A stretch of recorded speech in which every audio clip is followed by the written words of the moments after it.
Breaking news చూస్తూ ఉన్నాము. ప్రకాశం barrage కి మరమ్మత్తు పనులైతే చేపడుతున్నారు. తగిన చర్యలు తీసుకున్నారు. పడవలు ఢీకొట్టడంతో మనం చూసాము.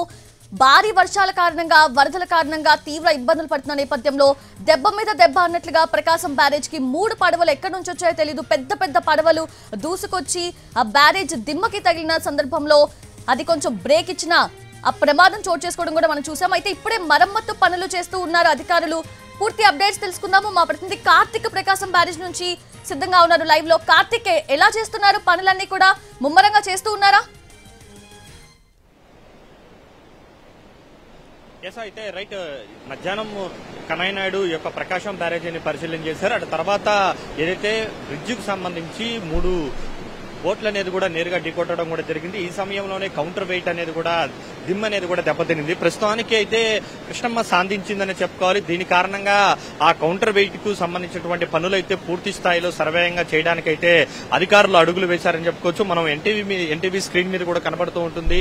సో దానికి సంబంధించినటువంటి ఏదైతే దిమ్మికి సంబంధించి ఆ గేటు ముందరున్నటువంటి ఈ యొక్క భారీ చైన్లు ఏదైతే ఉంటాయో వాటికి సంబంధించినటువంటి మెజర్మెంట్స్ అనేది కూడా ఇరిగేషన్ శాఖ అధికారులు కూడా తీసుకుంటూ ఉన్నారు. ఎందుకంటే ఈ ఒక్కసారిగా అనుకోకుండా వచ్చినటువంటి ఎక్కడి నుంచి వచ్చినటువంటి 3 పడవలు కూడా నేరుగా ప్రకాశం బ్యారేజీని ఢీకొట్టడంతో ఒక్కసారిగా కూడా అక్కడ ఉన్నటువంటి బ్రిడ్జికి సంబంధించినటువంటి ఏదైతే కౌంటర్ వెయిట్ కి సంబంధించి ఉంటుందో అది పూర్తి స్థాయిలో దెబ్బతిన్నటువంటి పరిస్థితి. ప్రస్తుతం దానికి సంబంధించి మధ్యాహ్నం కన్నయ్య నాయుడు పూర్తి స్థాయి యొక్క బ్రిడ్జ్ పరిస్థితిని మొత్తాన్ని కూడా పరిశీలన చేశారు. అటు తర్వాత ఇక్కడ ఉన్నటువంటి పరిస్థితిని అంచనా వేసిన వెంటనే కూడా ఇక్కడ ఒక మెటల్ దిమ్మె అనేది కూడా ఈ స్థానంలో మనం చూస్తున్నటువంటి ఏదైతే ఈ దిమ్మె ఏదైతే ఉందో ప్రస్తుతం అక్కడ ఉన్నటువంటి పడవ ఢీకొట్టినటువంటి నేపథ్యంలోనే ఇది మనం చూస్తున్నటువంటి ఈ యొక్క కౌంటర్ వెయిట్ అనే దిమ్మ అనేది కూడా ధ్వంసమైనటువంటి పరిస్థితి. ధ్వంసమైనటువంటి నేపథ్యంలోనే ఇక్కడ ఉన్నటువంటి గేటుకి ఏదైనా ఇబ్బందులు తలెత్తేటువంటి అవకాశాలు ఉంటాయని అందరూ కూడా భయాందోళన వ్యక్తం చేశారు. అయితే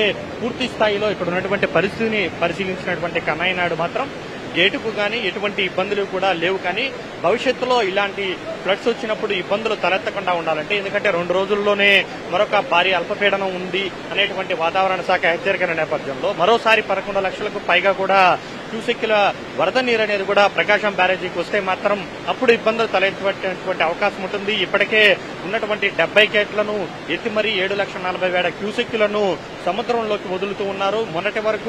నిన్నటి వరకు కూడా దాదాపు 11,47,000 వరకు ఉన్నటువంటిది ఏకంగా 4 లక్షల క్యూసెక్కులు అనేది కూడా ఒక్కరోజు 24 గంటల్లోనే తగ్గినటువంటి పరిస్థితి. ఈ నేపథ్యంలోనే ఈ యొక్క కౌంటర్ దిమ్మిను పూర్తి స్థాయిలో రెడీ చేయడానికైతే ప్రణాళికలు అయితే రచిస్తున్నారని చెప్పాలి. అయితే ప్రస్తుతం మనం చూస్తున్నటువంటిది మాత్రం సిమెంట్ దిమ్మె. అయితే దీని స్థానంలో మరొక 15 రోజుల్లోనే ఏదైతే మెటల్ దిమ్మెను కూడా ఏర్పాటు చేయబోతున్నట్టుగా కూడా కన్నయ్య నాయుడు ఉదయం చెప్పడం కూడా జరిగింది. సో ఆ దిశగా ప్రణాళికలు అయితే పూర్తి స్థాయిలో రూపొందిస్తున్నారని చెప్పాలి. అయితే అటు తర్వాతే ఈ యొక్క మనం చూస్తున్నటువంటి ఈ పడవను కావచ్చు, పక్కన ఉన్నటువంటి భారీ 2 పడవలను కావచ్చు, ఇసుక కోసం చేసేటువంటి ఈ 3 పడవలు కూడా నేరుగా వచ్చి ఢీకొనడంతో ఒక్కసారిగా భారీ స్వత్వం ఏర్పడిందంటూ కూడా అక్కడే ఉన్నటువంటి అధికారులు కూడా, పోలీసు అధికారులు కూడా చెప్పడం కూడా జరిగింది. అటు తర్వాత ఏదైనా ఇబ్బందులు తలెత్తాయేమని చెప్పి కూడా ఇరిగేషన్ అధికారులతో పాటు కన్నయ్య నాయుడు కూడా పరిశీలించారు. అదృష్టవశాత్తు కూడా ఎలాంటి ప్రమాదం లేదని తెలియడంతో ఊపిరి పీల్చుకున్నటువంటి పరిస్థితి. ఈ నేపథ్యంలోనే ఈ యొక్క చైన్కి సంబంధించి కావచ్చు, ఈ యొక్క కౌంటర్ వెయిట్ కి దిమ్మిందును ఏర్పాటు చేయడానికి కూడా అడుగులైతే పడ్డాయని చెప్పాలి. మరొక 15 రోజుల్లోనే పూర్తి స్థాయిలో ఈ యొక్క ప్రకాశం బ్యారేజీకి సంబంధించి ఈ గేటుకు సంబంధించి కౌంటర్ వెయిట్ అనేది కూడా మెటల్ బాడీతో దాన్ని రూపొందించబోతున్నట్టుగా కూడా అధికారులు చెప్పడం కూడా జరిగింది. కొద్దిసేపటి క్రితమే ఆ యొక్క మెజర్మెంట్స్ అనేది కూడా పూర్తి స్థాయిలో తీసుకున్నారని చెప్పాలి. ఎందుకంటే మరొక 2 రోజుల తర్వాత కావచ్చు ఇంకెప్పుడైనా ఫ్లడ్స్ వస్తే మాత్రం అది ఇబ్బందికరమైనటువంటి పరిస్థితులు ఉంటాయి. ఎందుకంటే దీనికి గేటుకి సంబంధించి 20 ఏళ్ల క్రితమే ఈ యొక్క గేట్లు అనేది కూడా కన్నయ్య నాయుడే స్వయంగా నేనే నిర్మించానని చెప్పడం కూడా జరిగింది. గేట్లకైతే ఎలాంటి ఇబ్బంది లేదు.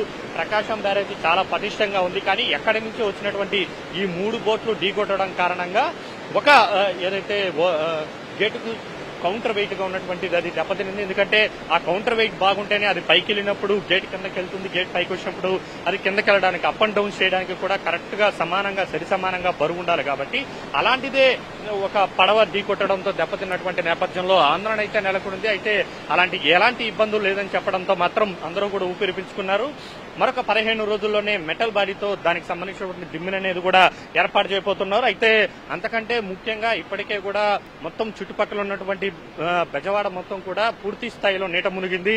దీనికి కారణం మాత్రం కృష్ణమ్మ అత్యంత ఉధృతంగా ప్రవహిస్తుండడమే. కానీ ప్రస్తుతానికి కృష్ణమ్మ అయితే శాంతించింది. కేవలం ప్రస్తుతానికి 5 గంటల సమయానికి వచ్చినటువంటి రిపోర్ట్ ప్రకారం చూసుకుంటే 7,47,000 క్యూసెక్కులు మాత్రమే ప్రస్తుతం ప్రవహిస్తూ ఉంది. కాబట్టి పూర్తి స్థాయిలో కృష్ణమ్మ అయితే శాంతించిందనే చెప్పాలి. రేపటికి ఇది మరింత ఉధృతి అనేది కూడా తగ్గేటువంటి అవకాశం ఉంటుంది. దీని కారణంగా ముడిగేరులో ఉన్నటువంటి వారు కావచ్చు, దాని ముందరున్నటువంటి వాగులన్నీ కూడా నేరుగా సరాసరి కృష్ణా కెనాల్లోకి వచ్చేటువంటి అవకాశం ఉంటుంది. కాబట్టి దానివల్ల పూర్తి స్థాయిలో వరదనైతే కంట్రోల్ చేయొచ్చు. అక్కడ ఉన్నటువంటి చిన్న చిన్న కాలువల్లో ఉన్నటువంటి చెత్త పేరుకుపోయినటువంటి నేపథ్యంలో వాటన్నిటిని తొలగిస్తే మాత్రం రేపు మధ్యాహ్నం కల్లా బెజవాడ పూర్తి స్థాయిలో జలమయం నుంచి తప్పించేటువంటి అవకాశం అయితే ఉంటుందని మాత్రం అధికారులు భావిస్తూ ఉన్నారు. సో ఈ దిశగా అడుగులైతే పడుతున్నాయని చెప్పాలి. ప్రస్తుతానికి బ్యారేజీకి సంబంధించి పూర్తి స్థాయిలో మానిటరింగ్ చేయడానికి కూడా ఒక కమిటీని కూడా ఏర్పాటు చేయడం కూడా జరిగింది. ఎందుకంటే రేపు ఎల్లుండు దాని తర్వాత అల్పపీడనం కూడా ఉండేటువంటి అవకాశం ఉన్నటువంటి నేపథ్యంలో ఎక్కడా కూడా ఎలాంటి ఇబ్బంది కలగకుండా వరద పరిస్థితిని అంచనా వేయడానికి కూడా ఒక కమిటీని కూడా ఏర్పాటు చేశారని చెప్పుకోవాలి. So S Karthik, thanks for the live updates. Right, అది మా ప్రతినిధి కార్తిక్ చెప్తున్నట్లుగా 15 రోజుల్లోనే ఆ కౌంటర్ వెయిట్ అనేది తిరిగి ఏర్పాటు చేయడానికి అధికారులు అయితే అలర్ట్ గా ఉన్నారు. ఇప్పటికే మెజర్మెంట్స్ అన్ని కూడా తీసుకుంటూ ఉన్నారు. సో మళ్ళీ అల్పపీడనం ఎఫెక్ట్ ఉన్న కారణంగా 15 రోజుల్లోనే ఎంత త్వరగా వీలైతే అంత త్వరగా ఆ ప్రకాశం బ్యారేజ్ కి ఏర్పడిన డ్యామేజ్ నైతే రీఅరేంజ్ చేసే పనుల్లో పడ్డారు అధికారులందరూ కూడా.